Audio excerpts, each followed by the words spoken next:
All right.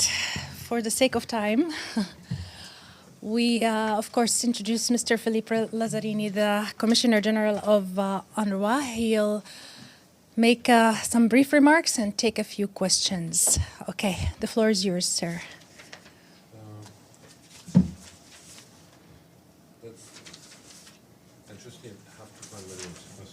In 10 minutes, okay. Your mic. My mic. Okay, so yes, okay. Good evening. So listen, I was in New York just for one day, and I came for the General Assembly session this afternoon on UNRWA, which basically was a follow-up of the letter I addressed to the President. And after having addressed this letter, a group of member states have requested a discussion to take place about UNRWA. Basically, I have asked a few things to the member states right from the onset of my remark, that there is a need to urgently facilitate a political solution that will bring peace to Palestinian and Israeli, and in the meantime, to resolve the financial crisis confronting UNRWA so that we can continue to deliver on our mandate, but also on our life-saving operation in Gaza. I just want to remind, well, you all know, so no need to remind, on the 26th of January, we had the ICJ ruling, which is legally binding regarding the Palestinian in Gaza. And basically it requested at that time to Israel and others to take all the necessary measures to prevent irreparable damages. And obviously this included an urgent increase of the provision of humanitarian assistance. Since that time, what have we seen? In reality, assistance has halved, has not increased. If I compare the flow of aid going into Gaza between January and February, it has decreased by 50%. But also we had growing, alarming, I would say, humanitarian indicator. I usually describe this humanitarian situation as a kind of crisis of all the possible superlative. If we look at the number of people who have been killed or reportedly killed, 30,000 in only 150 days. It's staggering. It's certainly the conflicts where we have seen the highest number of children, the highest number of journalists, the highest number of health workers, the highest number of UN workers who have been killed in such a short period. If you look at the overall population, it's basically 5% of the population which has been either reportedly killed, injured, or missing. And again, this in less than 5 months.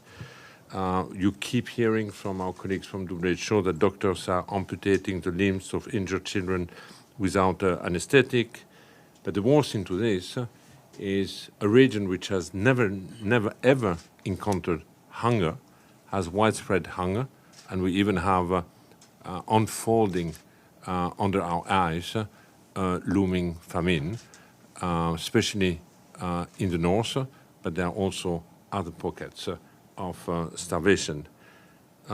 You also, this terrible, horrible tragedy of last week, where you have hundreds of people, hungry people, queuing desperately to get food assistance, and while waiting for this, more than 100 of them have been killed, and hundreds have been also reportedly injured. And you have also in the Gaza Strip today, according to UNICEF, 70,000 children who have been orphaned and completely abandoned in one of the most dangerous places on earth. It is also in this context that we talk about a possible military offensive. We talk about a ceasefire. I hope we will have a ceasefire that would bring respite to to the population, would also allow the release of the hostages. But on the other hand, we keep hearing about a possible offensive in the middle of, a sea of displaced people in Rafah. So basically, while the description is already horrendous when it comes to the situation in Gaza, would such an offensive take place, we can only fear that the worst is still yet to come, while we have felt that we have already reached the worst. Today, I also updated the General Assembly about the allegation against the 12 UNRWA staff who allegedly have participated to the horrendous attack of October 7. I also stress that as far as I'm concerned, at the time I have received the allegation, I have not received any substantiated or information or evidence, but because of the gravity of the allegation, I have taken swift action. The first one being to terminate the staff, immediately followed by an OIOS investigation. And in addition, you know that the Secretary General has also commissioned a review of the risk management of the agency to look at basically how do we prevent, raise awareness about neutrality breaches within the organization. And once a violation is brought to our attention, how is the agency, in fact, dealing with this? This is the review undertaken by, under the leadership of Catherine Colonna, the former Minister of Foreign Affairs of France, with the support of the Free Scandinavian Institute. The first recommendation and will be shared with the agency as from March 20, and the final report is expected as from April 20. But you also know that at the time the allegations were known, 16 countries have decided to temporarily pause the contribution to the agency for a total of about $400 million.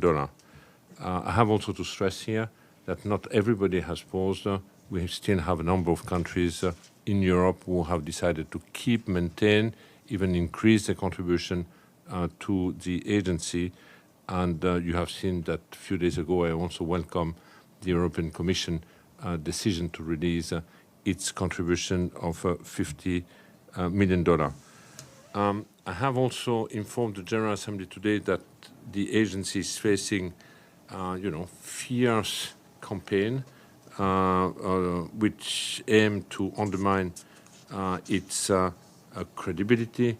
But I have also to say, as far as I'm concerned, with the aim to end its operation. There have been quite a number of allegations, misinformation, disinformation, or at least unsubstantiated statement, which are primarily shared through social media or through the media, but not necessarily shared with the UN. Now, there have been also aspects I wanted to draw the attention about UNRWA with a member of the General Assembly, that in fact we are in a situation where there is also a political decision to try to eliminate the presence of UNRWA. You have heard the Israeli representatives this morning at the General Assembly. He repeated what the Prime Minister has already said, that there will be absolutely no role for UNRWA the day after in Gaza. We have also seen over the last few weeks a number of different attempts, such as attempt to evict UNRWA from its headquarters in East Jerusalem, but also from a nearby vocational training center. We have seen that there are attempts at the legislative level, at the Knesset, to seek to prohibit any activity of UNRWA in East Jerusalem. When it comes to our staff in the West Bank, our staff for the time being is prevented since October 7 to reach the headquarters, and there have been additional measures undertaken with the aim to dismantle the agency. I have also seen over the last few weeks that there have been that the calls to dismantle the agency have gained some traction, and I explained, in fact, to the General Assembly what is at stake behind this call. In the short term, and the most obvious one is our ability to respond to the humanitarian crisis in Gaza. For the time being, UNRWA remains the main operational platform, supporting all the other agencies to operate, and that would UNRWA further be undermined right now, it would also not only have an impact on the ability to comply with the ICG order, but also to comply with the Security Council call for increased humanitarian assistance in the Gaza Strip. But the second aspect I wanted to draw the attention to the member of the GA is that, if let's imagine that tomorrow we have a ceasefire, the ceasefire, and we build on the ceasefire, it will take some time until there is the necessary confidence of the international community to largely, broadly invest in the Gaza Strip. I think that will be the case the day there is a time-bound, genuine political package on the table which garners the support of all the parties. Until such a day, it's difficult to imagine that billions of dollars will go into the Gaza Strip. So there will be a long day in between. And here I reminded the unicity of what UNRWA is all about. UNRWA is primarily a human development organization. It's an agency primarily providing government-like services, and the handing over of its services is expected to be done with an emerging administration or with a state. There is absolutely no UN agency or INGOs which is providing direct education to 500,000 girls and boys in the Gaza Strip, for example.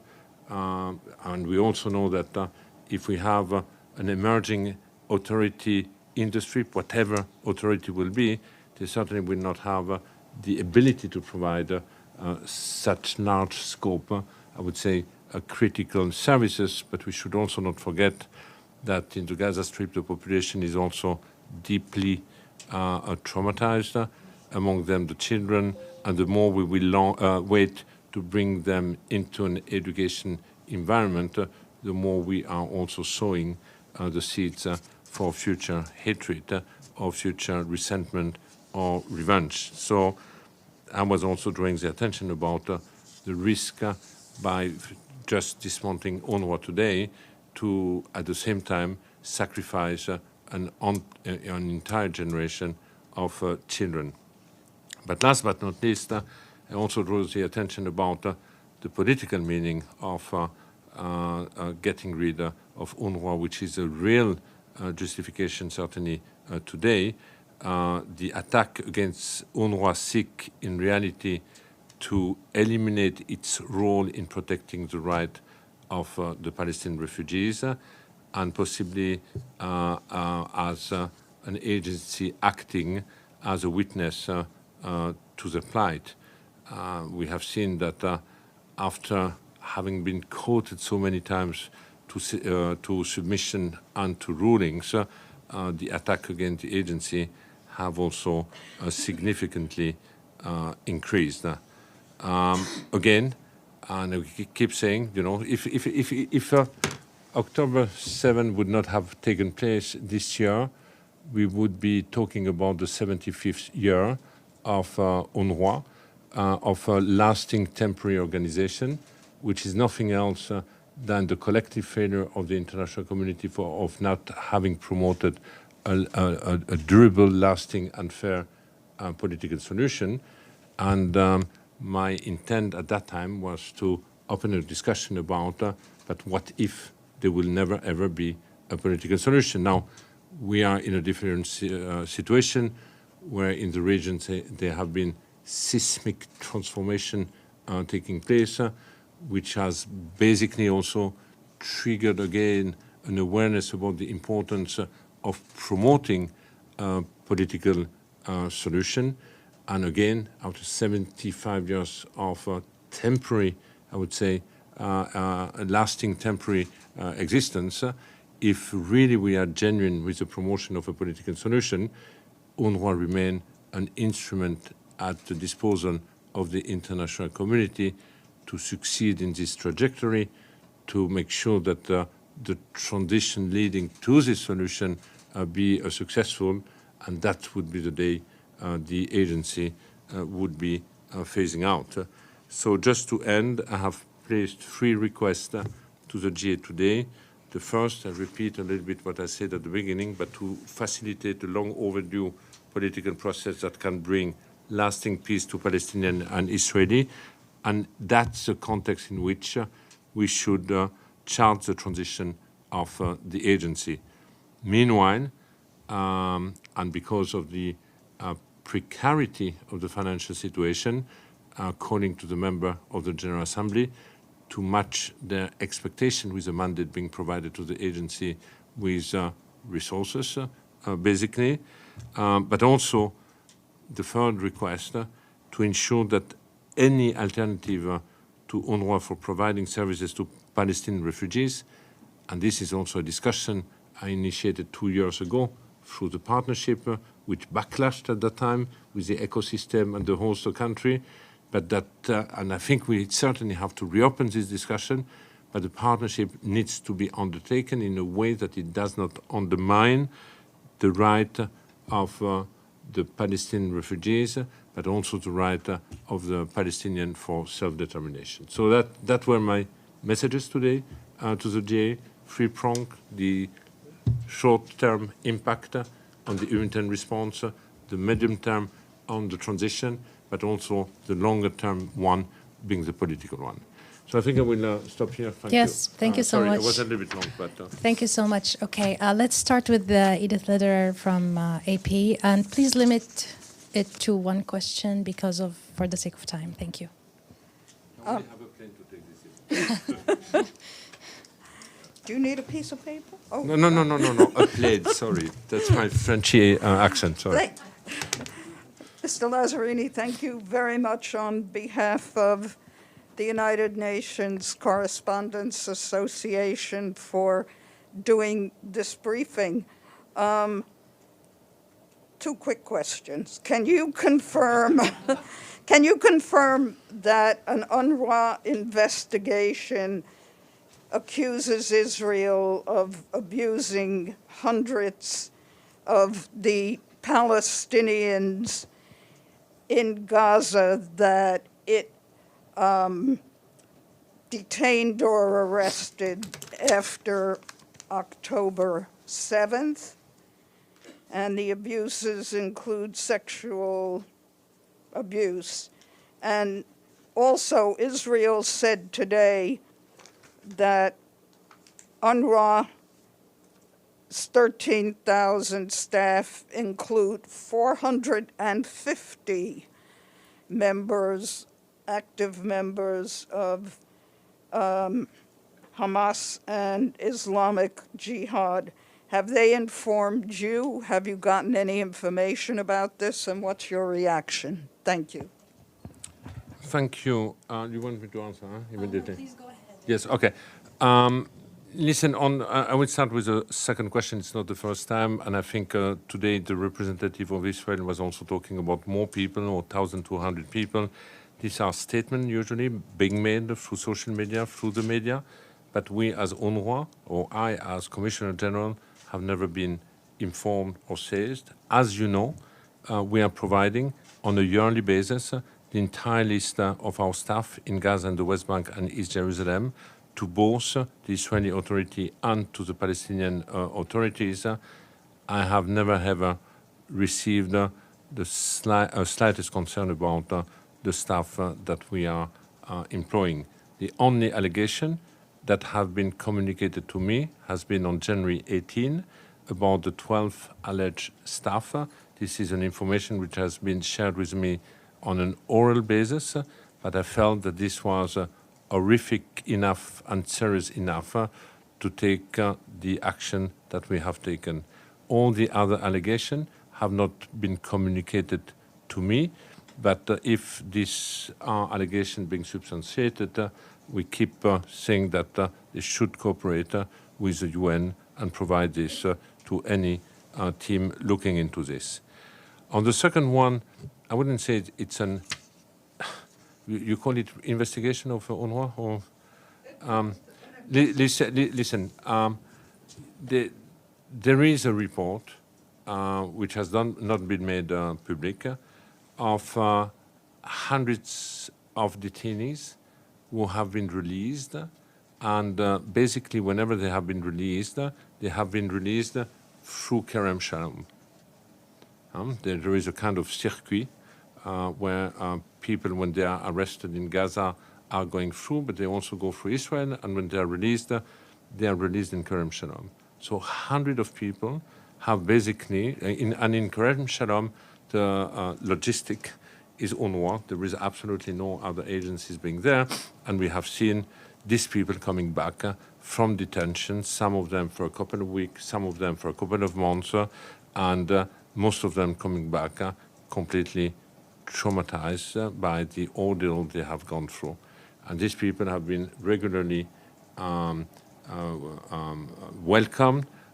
We have provided dignity kit, we have provided food, we have provided clothes, time to realize where they are back, and indeed a number of people have been after that debriefed about their ordeal, and we have indeed an internal report about their experiences, and this report now is also shared with the relevant human rights entities dealing with detention. I keep saying that UNRWA is not an agency looking into detention normally, but there was no one else being there, and it was important, in fact, to receive them in dignity. So, to confirm, for your question, the answer is yes. There is such a report, but this report has not been, I'm not aware, has been made public or should have been made public. Can you give us any more details? I'm sorry. Yes. Okay, you want to take a question? No. Please, Edie, let's stick to it because the Commissioner General needs to leave early. I'm sure we all want to know that. Okay, go ahead. Go ahead, please. Well, I mean, what detail do you want? To tell you basically what they tell us? It's I think it's a very broad range of ill treatment, and we heard stories of people not only having been systematically humiliated. We heard quite a lot about people have been being obliged to be naked, picture naked, being subject of verbal and psychological abuse. There have been a threat of use of electrocution. We know that there have been a lot of sleep deprivation or use of extreme noise to prevent people to sleep. We heard about the use of dogs to intimidate the people. So there have been quite a number of various ways of putting people under pressure. When I was in Gaza, that was on the 18th. The last time I was in Gaza was the 16th of June. I heard quite a number of humiliating situations where people were forced to be on diaper and because they could not access a toilet for days, if not weeks. And basically, this could have ranged people from the age of 15 to more than 80. So we basically had a full range of people coming back and telling us what the ordeal has been. I will not go more into detail now with the report, but just to give a glimpse, in fact, of the stories which have been shared with us. And we had also UNRWA staff who have been gone through this. So it's not on. I mean, we had all type of people, including among them some UNRWA staff who have been very detailed on what happened when they went from one place to another place. It's not that people have stayed only in one place. There was a kind of a circuit depending on where these people were arrested.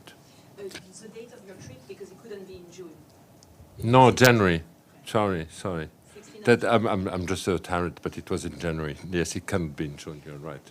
Well, it could have been in June, but not with the same type of situation. Yes. Commissioner General James Bayes from Al Jazeera. Good to see you again. So you said to us today that it was oral allegations that were given to you. Yes. You mean the 12? Yes. Of the 12 people. Yes. And then the UN responded. You responded by firing them. OIOS started its investigation. I think that was announced at this briefing in January the 26th. Yes. It is now over a month since then. And even now, the OIOS team, we're still waiting for them to arrive in Israel because they've been waiting for their permissions. Given that your agency is, as you told the General Assembly today, at breaking point because the response to this was those 16 countries cutting their funding, are you? How frustrated are you by the fact that Israel is taking so long to cooperate with the UN? As I understand it, no one in the UN still has seen the raw evidence, just allegations.